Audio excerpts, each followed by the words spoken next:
When I was 13 years old, I remembered having a crush on one of my girlfriends and thinking, what's wrong with me? Why do I want to kiss this friend, this girlfriend? And that really started my journey to figuring out who I was and what it meant to be a gay young person. And this was many years ago, before it was acceptable in this country to be out and proud. I was in the closet for many, many years. When I went to law school, I was in the closet. When I took on my first job as a prosecutor, I was in the closet until someone had the courage, a friend, to take me to lunch and ask me if I were gay. And I confided in her, and I told her the truth. And it was a game-changing moment for me, because in sharing who I was authentically with a colleague, I realized that it didn't matter to me anymore if people liked me or didn't like me because I was a gay woman. What mattered was that I was being authentic and true to myself and bringing my true self to my professional work. And it was a game changer because I then realized that I would be so much better at my work as an advocate, as an activist, as a lawyer, if I did bring my whole self to my workplace. Little did I know at that time that years later, when I would leave the district attorney's office and become a civil practitioner in a big law firm, that I would be tapped to start an LGBTQ diversity and inclusion committee where none had existed before. In fact, when McDermott's management asked me to start this LGBTQ program, there was really no one else to look to, because big law was not acknowledging, was not embracing its gay attorneys.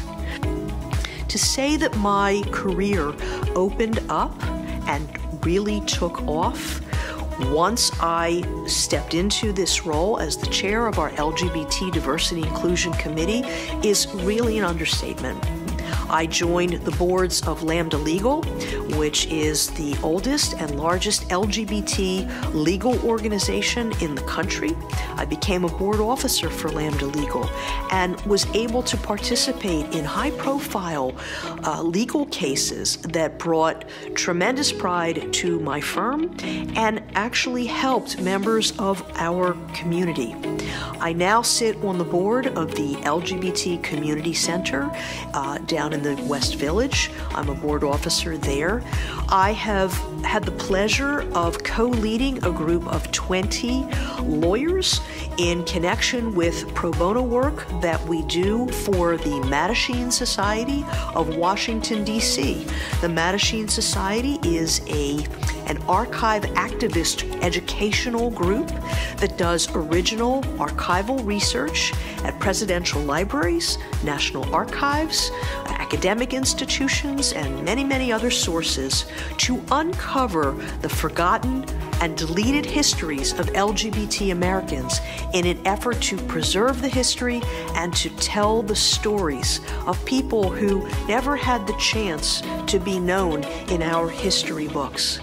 We have done some amazing projects with the Mattachine Society, not the least of which includes writing an amicus brief, a friend of the court brief, to the United States Supreme Court in the marriage equality case involving Jim Obergefell, in the Obergefell v. Hodges case.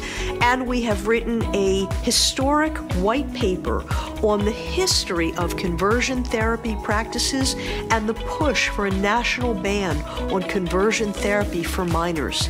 And in case anyone is wondering why we're still talking about conversion therapy and asking, isn't this something from the past? I assure you that there are still many, many conversion therapy programs and practices being exercised every day in this country under the guise of religious freedoms and talk therapy, and there is a push to ban these procedures and these treatments, which are debunked by all of the major medical associations in the country and have proven to be destructive and harmful, particularly to LGBTQ youth. I could go on and on about the world of opportunities that have opened up for me, for my colleagues, for my law firm, and for the broader LGBT community as a result of that initial decision to come out and to be myself and to bring the best of myself to my work. If it's safe to do so, and I realize that it's not safe for everyone, find support. There are wonderful resources across the country, PFLAG, the Trevor Project, the Mattachine Society of Washington, D.C., Truth Wins Out, Lambda Legal, HRC. There are just countless organizations that are committed to full LGBT civil equality and are there to help and to guide you through what can be, at times, a difficult process. But I urge you to find the strength, to find the joy in coming out and making your contributions to our country and to our community. Thank you.